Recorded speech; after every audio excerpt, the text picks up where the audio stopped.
Vamos a tener nuestras Biblias abiertas en Primera de Pedro, capítulo 1, versículos 13 al 25. Antes de iniciar, vamos a tener una oración y ponernos en las manos del Señor. Padre, en esta tarde te damos gracias por habernos traído. Te pedimos que seas tú guiándonos y que seas tú enseñándonos. Y sobre todo, Señor, que seas tú fortaleciendo nuestras mentes y corazones. Ahora haz, oh Dios, que en todo lo que estemos pensando, Señor, y que estemos haciendo, sea para la gloria tuya, y que tu palabra, que es fiel y verdadera, nos ayude y nos fortalezca. Te pedimos todo esto, Padre, en el nombre de Jesús. Amén. ¿Qué es la santidad? O sea, cuando nosotros hablamos de santidad, ¿qué es lo primero que se nos viene a la mente? A mí, apartados del mundo. Apartados del mundo. Para servirle a Dios. Para servirle a Dios. ¿Qué más? Voy a formar un poco de humo de la construcción. ¿Qué más? ¿Qué saben ustedes sobre, o qué piensan cuando hablamos de la santidad?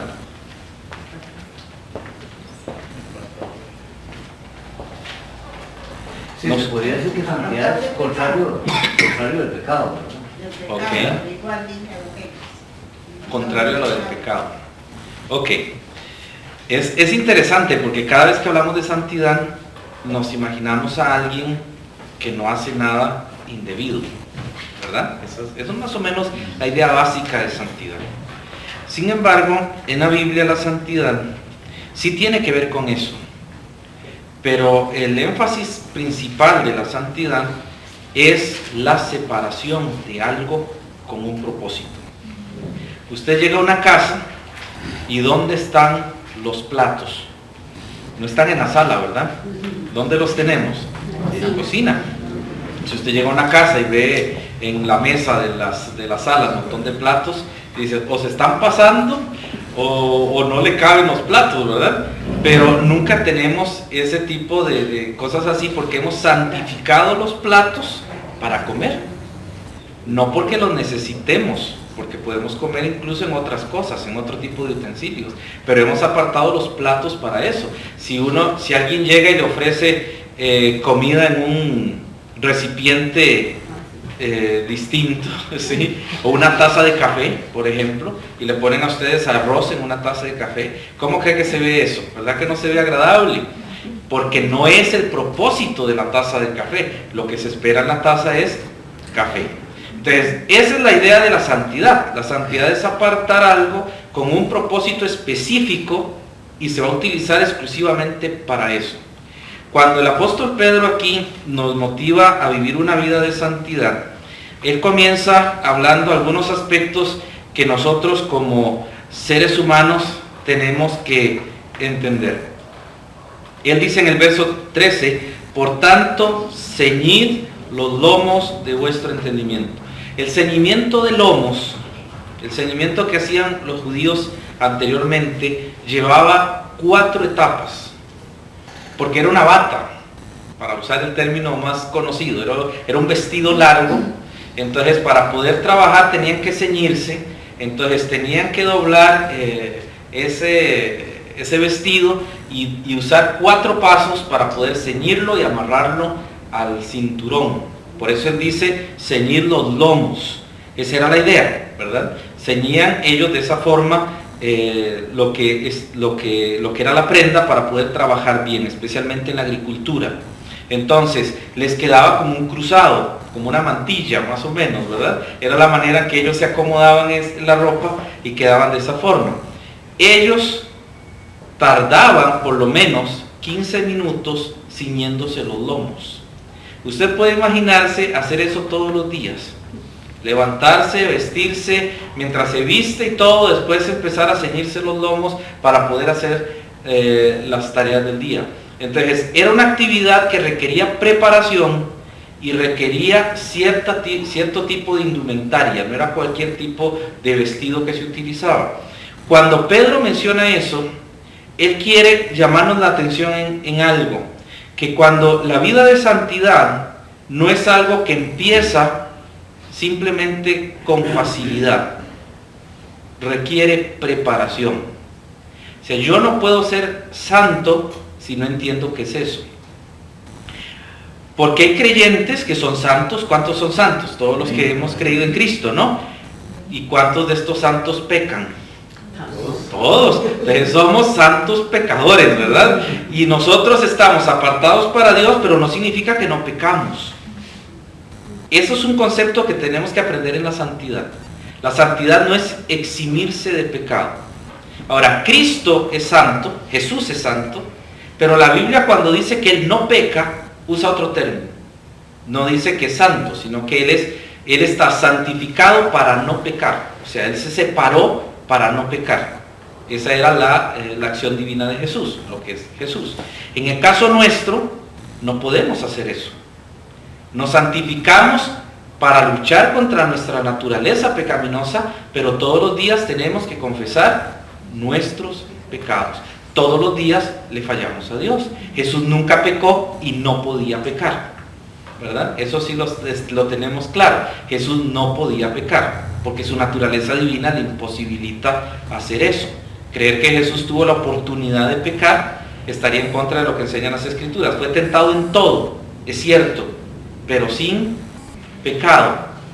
Si usted va a comprar un supermercado con hambre, el carrito sale full, porque usted lleva hambre. Pero si usted va lleno, casi no compra nada. No quiere comprar nada porque va satisfecho. Es el caso del Señor Jesús. Él no necesitaba pecar porque su vida era completamente santa. El problema nuestro es que no somos sin pecado. Somos santos, pero sin pecado. Pero con pecado. Lo que quiero enfatizar es que cuando Pablo llama acá, él quiere hacer una distinción. La santidad va a tener 3 áreas en la vida de un creyente. La primera de ellas, usted la puede ver en el versículo 13 y en el versículo 14, porque allí dice: ceñid los lomos de vuestro entendimiento, sed sobrios y esperad por completo en la gracia que se os traerá cuando Jesucristo sea manifestado, como hijos obedientes. No os conforméis a los deseos que antes teníais, estando en vuestra ignorancia. La primera causa de la santificación cristiana es la naturaleza que hemos adquirido cuando creemos en Jesús. Ya yo soy un hijo de Dios. Pero eso no significa que yo no peco. Significa que yo soy apartado para Dios por la gracia de Dios. Y la gracia de Dios en mí me ha apartado para ser su hijo. Soy su hijo. Pero no significa que no pueda pecar. Sí voy a hacerlo. Si yo no me cuido, sí lo voy a hacer. Por eso él dice: ceñid los lomos de vuestro entendimiento. Captemos la idea de lo que es la santidad, lo que dice Pedro. Entendamos eso. ¿Cuál es la idea de la santidad? Porque la santidad no es, en este sentido, que no podemos fallar. Simplemente fuimos apartados con un propósito. Volvemos al ejemplo de la jarra de café. La hemos apartado en nuestras casas para café. Y de hecho, cuando se echa agua en una taza de café, no lo vemos como muy agradable, ¿verdad? Porque para eso están los vasos de cristal. Para todo hemos apartado cada cosa. O sea, tenemos una serie de funciones que apartamos. Eso es santificación. Pero no significa que la taza de café no pueda ser llenada de frijoles. Sí se puede hacer. No nos va a agradar mucho, pero se puede hacer. Puedo llenarla de sopa o puedo echarle trozos de carne. El instrumento para el cual fue apartado para un propósito puede servir totalmente para otro, aunque haya sido apartado. ¿Qué es lo que quiero decir? Que nosotros como hijos de Dios fuimos apartados por Dios para ser santos, es decir, para no pecar, para luchar contra el pecado, pero no significa que no seamos utilizados de manera incorrecta o que nosotros no utilicemos mal nuestra vida de manera incorrecta. Lo primero es que Dios nos hizo hijos. Usted es hijo de Dios, es santo, por lo tanto tiene a Cristo Jesús en el corazón y no se puede perder. Pero ¿qué tiene que hacer entonces ahora que sabemos que somos hijos de Dios? En el versículo 14, cuando nos menciona eso de que somos hijos obedientes, la primera frasecita, la primera cláusula dice: como hijos obedientes. Significa que hay hijos desobedientes, ¿verdad? Una cosa son los hijos de ira, que esos son los que están perdidos, pero los hijos desobedientes. Hay creyentes que son desobedientes. Entonces, pero no significa que no sean apartados para el Señor. Si yo entiendo eso, comienzo a entender que la vida cristiana no es una vida de apariencias, es una vida de realidades. Usted es santo, usted ha sido llamado para Dios, y aunque peque, no puede perder esa primera santidad. Dios le separó para ser su hijo, usted no puede perder eso. Si lo pierde, estamos diciendo que Dios miente, pero no significa que ese hijo no peque. Vamos a buscar un pasaje del profeta Jeremías en el capítulo 1. Ahorita vamos a volver a este texto. Ahí me avisan por el tiempo porque el reloj está acá a este lado y no lo puedo. En Jeremías, en el capítulo 1,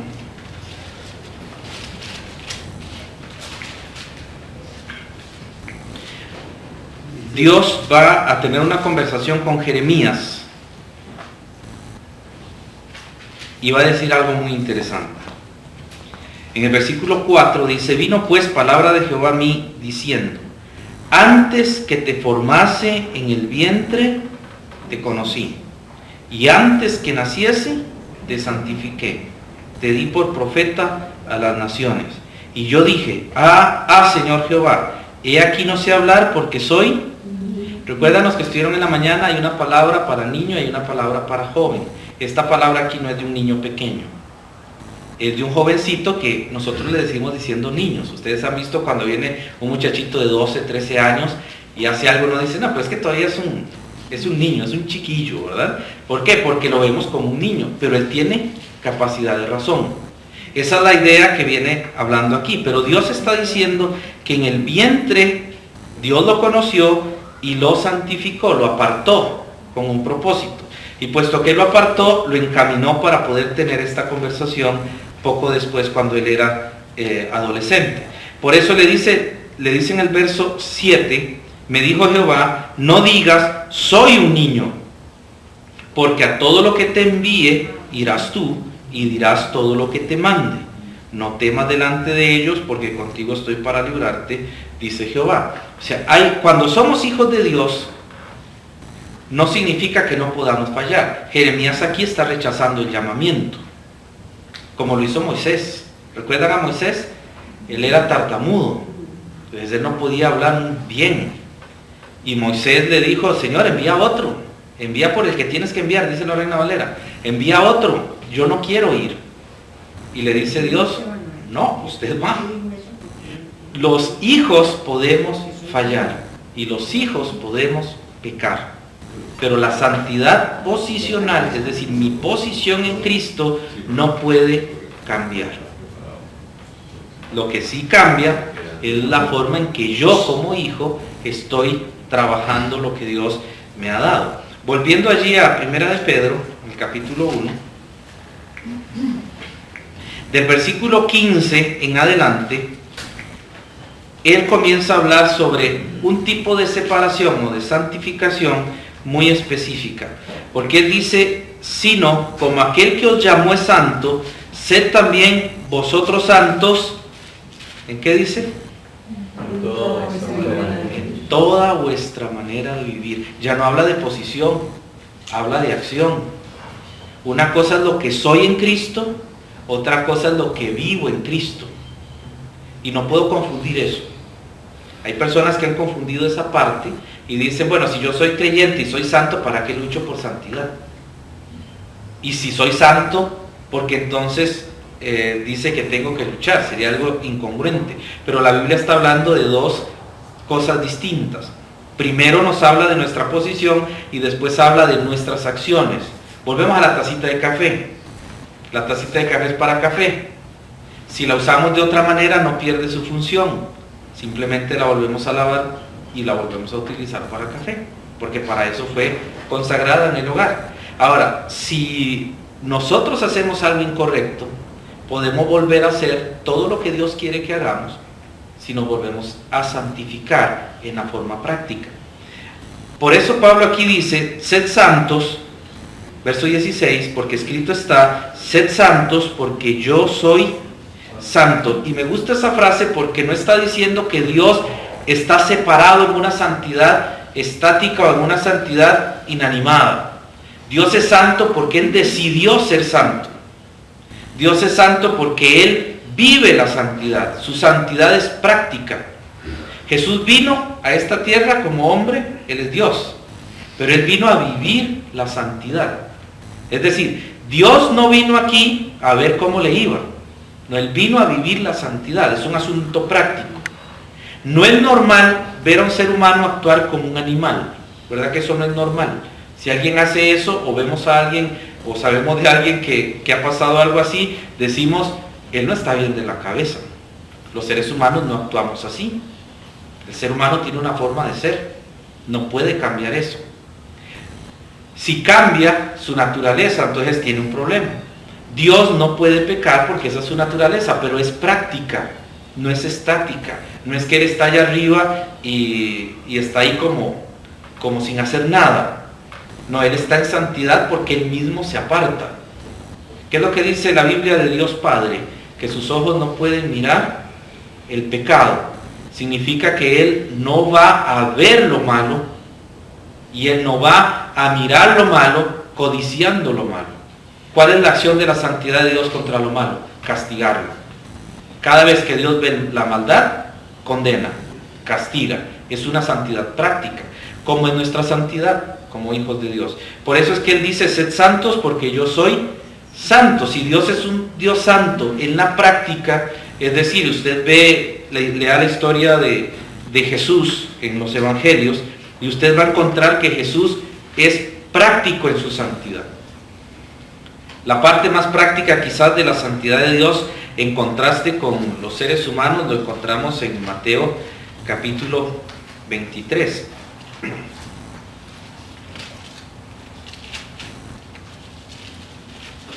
Mateo capítulo 23 está dirigido a los fariseos y a los escribas.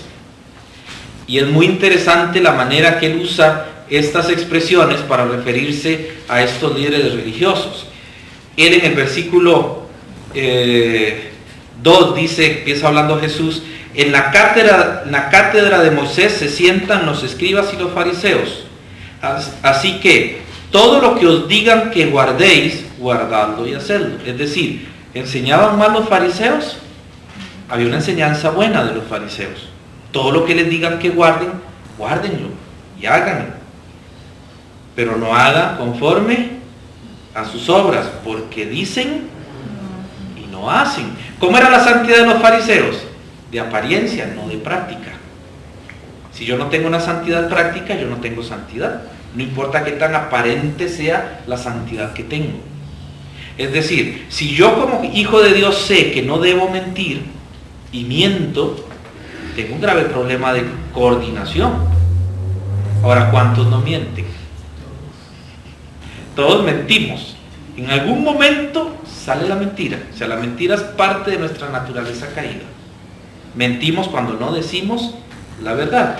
Y Jesús en todo ese capítulo comienza a reprochar a los escribas y fariseos toda la situación que él vivió con los humildes, siendo práctico. Vamos a Romanos, por favor. En Romanos capítulo 2, encontramos a el apóstol Pablo haciendo un reclamo a los judíos. Todavía los judíos hacen esto. En el versículo 17 dice, he aquí, tú tienes el sobrenombre de judío y te apoyas en la ley y te glorías en Dios y conoces su voluntad e instruido por la ley apruebas lo mejor y confías en que eres guía de los ciegos, luz de los que están en tinieblas, instructor de los indoctos, maestro de niños, que tienes en la ley la forma de la ciencia y de la verdad. Tú pues que enseñas a otro, ¿no te enseñas a ti mismo? Tú que predicas que no se ha de hurtar, hurtas. Tú que dices que no se ha de adulterar, adulteras. Tú que abominas de los ídolos, cometes sacrilegio. Tú que te jactas de la ley, con infracción de la ley deshonras a Dios. Porque como está escrito, el nombre de Dios es blasfemado entre los gentiles por causa de vosotros. La santidad no es un asunto intelectual, es un asunto práctico. Como hijo de Dios, Dios nos posiciona en Cristo. Y soy santo y somos santos, apartados para el servicio de Dios. Pero esa santidad debe ser práctica. Si la santidad no se demuestra, no es santidad. Si la santidad no se pone en práctica, no es santidad. Simplemente es religión. No importa qué tan buenas normas tengamos. Muchas personas, y ustedes las conocen en nuestra sociedad, oran por mucho tiempo.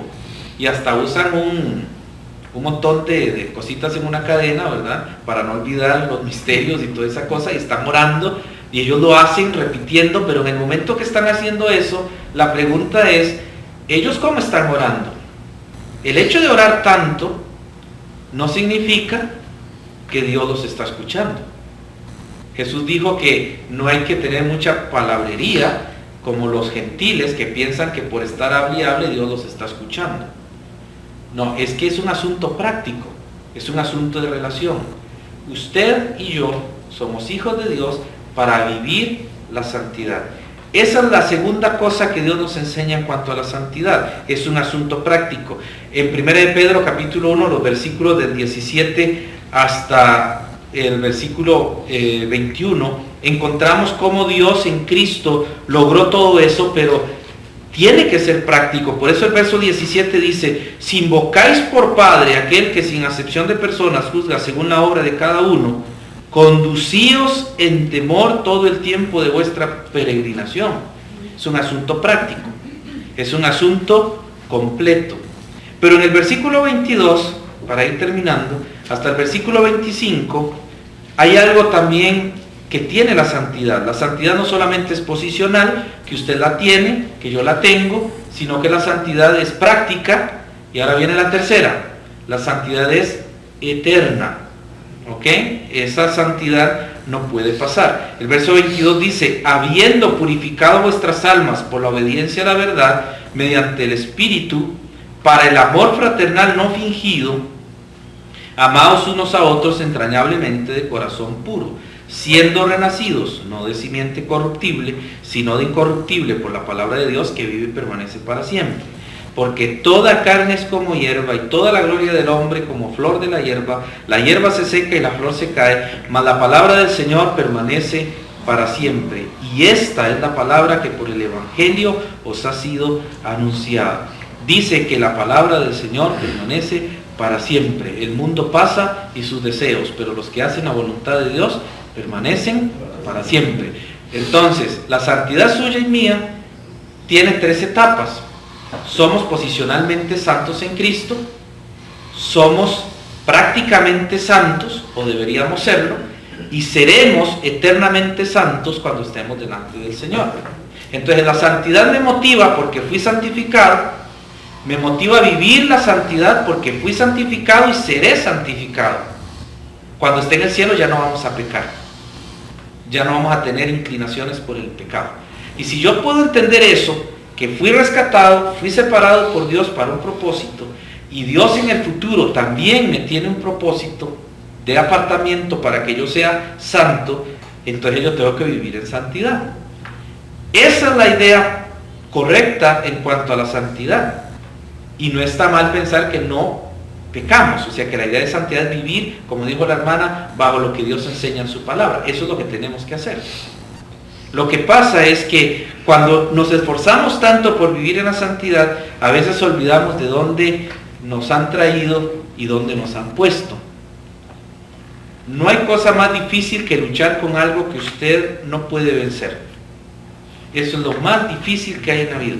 Si usted tiene un hábito en su vida, se da cuenta de lo que le estoy diciendo. Qué difícil es poder evitar eso de lo cual ya estamos acostumbrados.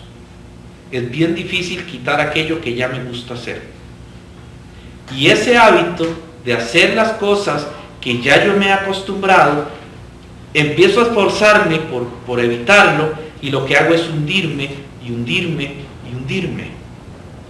Si usted toma un